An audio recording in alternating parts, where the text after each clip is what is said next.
vedare tinokuchingamidzai zvekare kune chimwe chirongwa pano paZim Facebook Secrets and Confessions. Tadzoka zvekare nemamwe mamessages.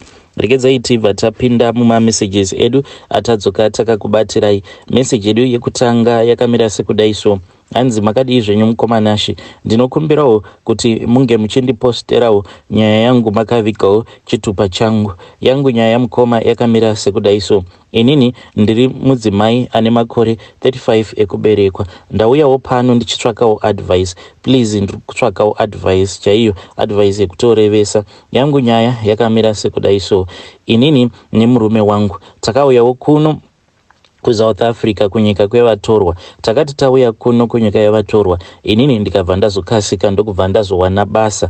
Ndawana basa kudaro, murume akazowanawo basa, but mukomanashi, murume wangu ndiri kuona kuti iye atori nemhepo iri paari, mhepo isingatombodi kuti ange achiitawo chakanaka muupenyu. Akati ava kushanda ikoko ainge achitopiwawo kamari kainge kari nani, but mukomanashi, murume wangu kubva zvaakazodzingwa basa ikoko kwaainge achishanda zvakabva zvazongovharana. Murume wangu atova ne8 months asingashandi. Isusu takauyawo muno muSouth Africa not a very long time ago, but ndazosvikawo pakuneta mukomanashi.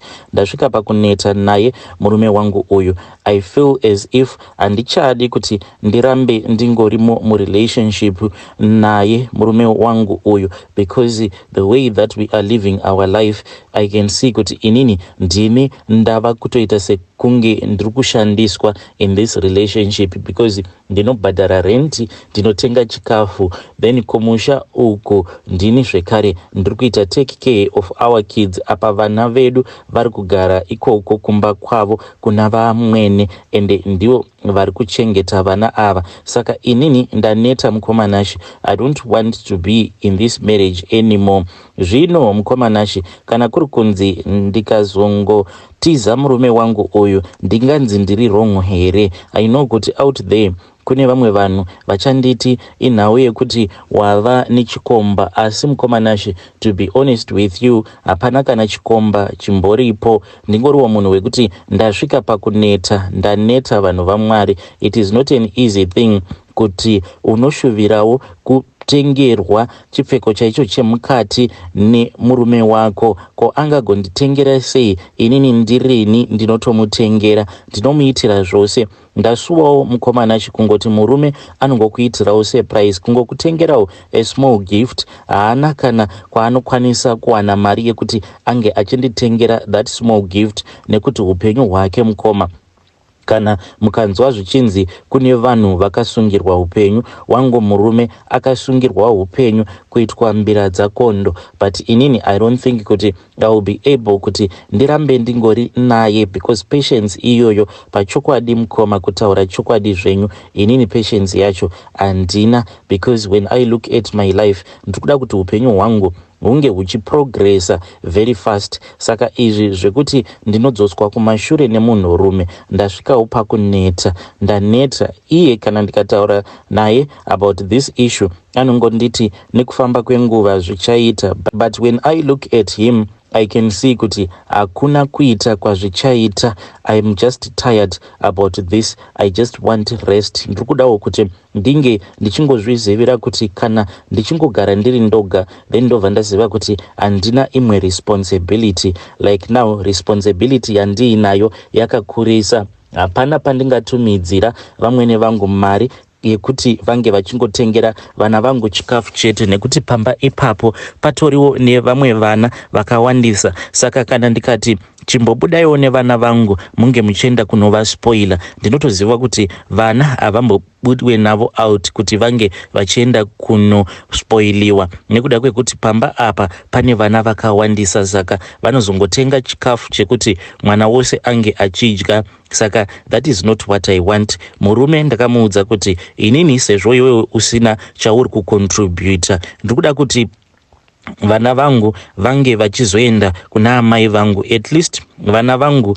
vochengetwa naamai vangu. But iye murume akabva aramba, ende ndinoziva kuti chaari kurambira inhau yekuti anozvizivira kuti ivo amai vake ndo vari kubenefita. Handiti iye hapana kana chaari kumbocontributa on the table, saka hazvimurwadze. Dai kwanga kuri kunzi inini handishande ende dai kwanga kuri kunzi vana ava vagere kumba kuna amai vangu, I tell you mukomanashi, pangadai pakatobuda mashoko akawandisisa, mostly achitobva kuhama dzake kuti wava kungochengeta ka vana ambuya vako amai vachitambudzika. So inini I have reached a point whereby I am just too tired. I am tired with this man. I do not feel like I want him anymore. But please don't get me wrong. Kana mava kundipa advice, musandipa advice yekuti munenge muchifungidzira kuti inini ndapindwa nemweya wechihure. Pari zvino chinhu chinotonzi munhurume chinotondisembura, because kunyangwe mumba chaimo ndinotopikira kutoita kana mwedzi yakato nekuti kunyangwe mumba chaimo ndinotopikira kutoita maweeks akatoti one day ndisingadi kana kunzwa chinonzi munhurume, because ndeichingozvibvunza kuti saka chandinovatirwa chacho chimbori chiiko, iye murume asingakwanisi kuwana basa, asingakwanisi kundiyamurawo muupenyu. Shuwa ndikaita upenyu hwekuti ndinozvitengera kusvika papedhi chairo, ndinozvitengera kutomuudza kuti ndaenda kumaperiod, anobva ati saka muchikwama mako mune mari, zvino hunganzi upenyu ihwohwo here hwekutoti ndingatoshuvira. Shuwa ndikangofira kunzi ndakaroorwa, yet murume upenyu hwake hwakasungika like that. Inini zvandiri kufunga mukoma ndezvekuti iye I think kuti anofanira kumbotanga agadzirisa upenyu hwake. Inini ndichamumirira, handiti takazvara tose vana vangu mukoma. Ndanga ndafunga kuti patichadzokera kumusha vana ndichangovatora, kana ndavatora ndokoti ndoda kuti vange vachimboenda kunoona mama, then ndobva ndasiya vana vangu kuna mama. Ndichidzoka kuno inini ndobva ndatsvaka kwangu kwekugara kana kukumbira murungu kuti ndinge ndichiita stay in. I cannot do this anymore mukomanashi. Ndiri kungogara ndiri mumastresses emari, ndichiona kuti mari yacho haisi kushanda. Kune avo vanenge vachida kundijaja, inini pamwedzi ndiri kuwana only 3,800 rands. Saka pa 3,800 rands ipapo ndipo pane mari yekubhadhara imba, zvekare ndo pane mari yekuti ndinge ndichiendesa vana kuchikoro, ndo pane mari zvekare yekuti tinge tichitenga chikafu kuno nekumusha. Saka you can just imagine kuti semunhukadzi woshayawo kana mari yekuti unge uchingorukwawo sezvinoita vamwe vanhukadzi. Ndinosvika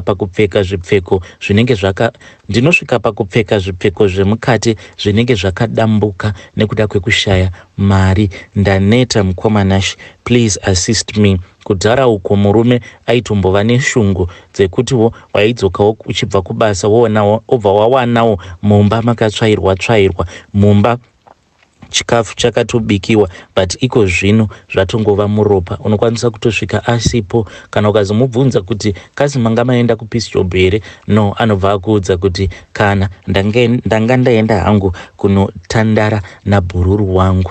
Ende ndinobva ndanzwa ndichiita kuvira nehasha kuti saka murume uyu anoreva kuti anoswera akati gada zvake akamaremberedza achiti mukadzi wangu ari kubasa. Inini mukomanashi, I cannot do this anymore.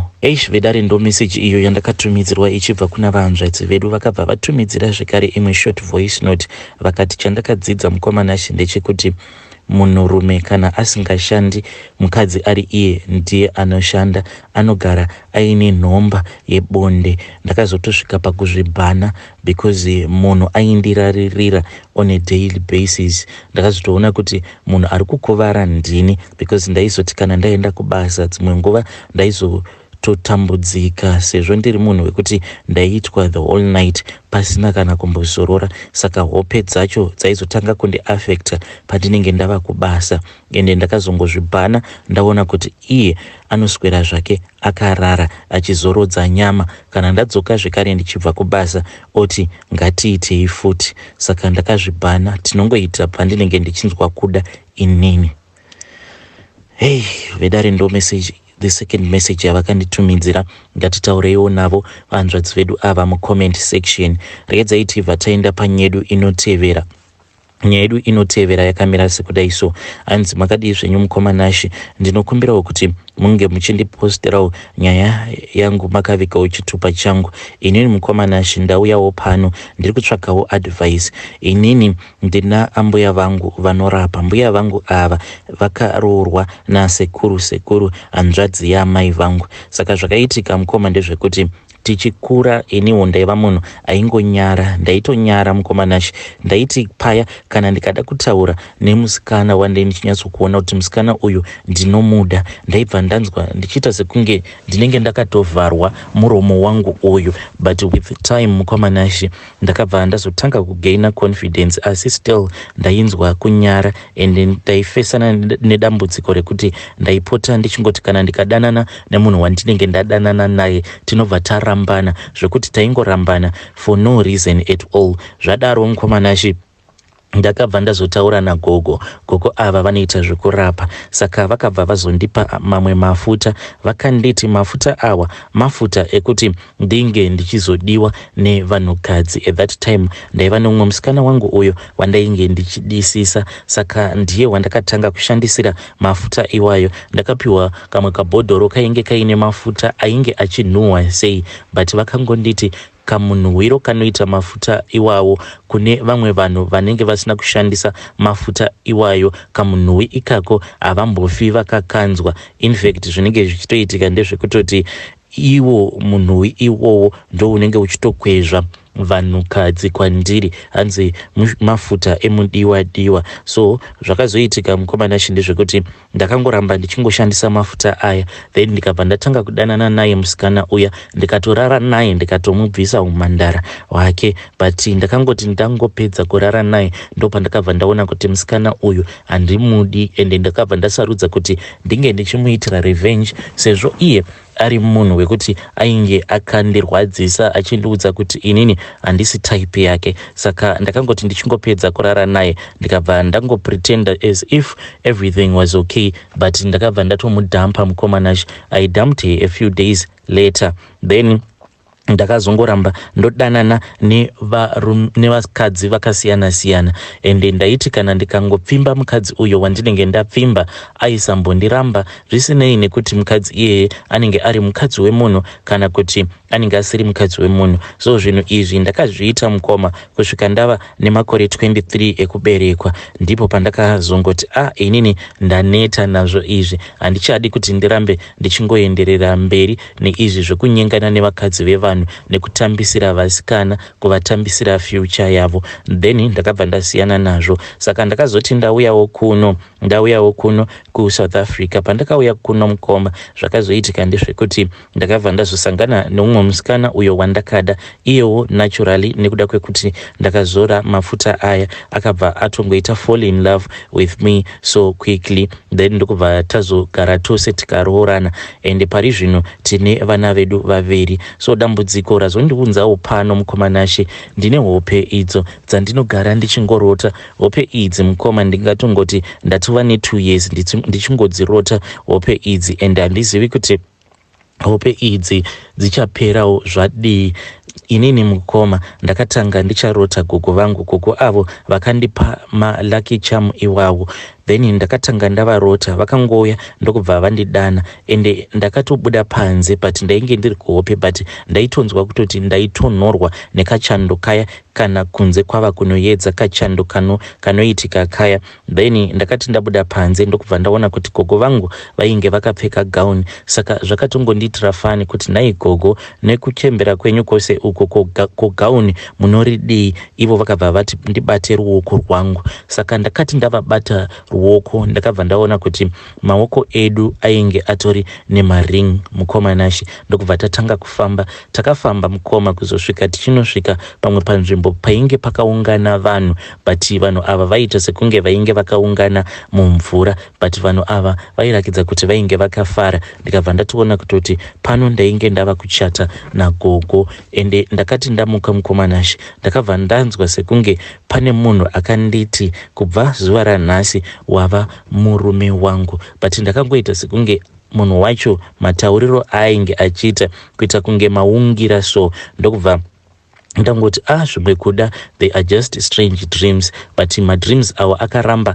achingodzoka kwandiri each and every time pandinorota hope idzi mukoma. Ndinotorota ndiina gogo vangu, but ndina gogo vangu kudaro tinenge tiri kune imwe nzvimbo yekuti vanhu veko vanenge vachingofara vachirakidza kuti vanenge vachifadzwa neizvo zvandinenge ndichiita nagogo. Asi mukoma, each and every time ndo zvinozondivhiringidza mukufunga kuti pose pandinozomuka mukoma, pandinomuka not kumuka in reality, but pandinomuka ndiriko kuhope ikoko, ndinobva ndaona kuti kunzvimbo kwatiri kunenge kusiri kunzvimbo kunenge kuine mafaro at all, asi kunenge kuri kunzvimbo kwekutoti kunenge kwakaita kunge kumakuva, tichitoita sekunge tinenge tichitotaura zvedu nevamwe vanhu vakasofa kudhara. Ende each and every time zvinhu izvi pazvinoitika mukoma nashi, ndinobva ndatoona kutoti ivo gogo vakangozvinotisa kuti ndinenge ndapepuka ndiriko kuhope kudaro,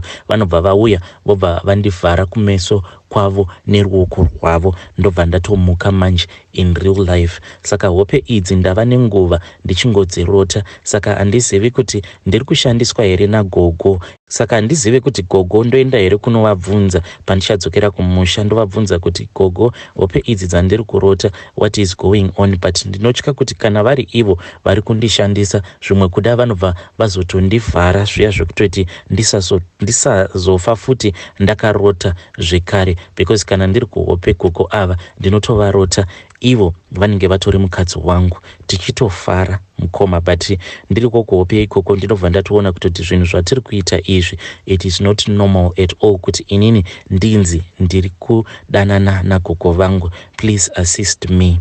Handina hangu mamwe ma-spiritual problems andinofesana nawo kunze kwehope idzi. Hey vedare, ndo message iyo yandakatumidzirwa ichibva kuna mukoma vedu avo. Please ngativabatsireiwo mucomment section. Hanzi ndinorota ndinorota ndiina gogo ava ndakatovarota ndichichata navo. Please ngativabatsireiwo mucomment section.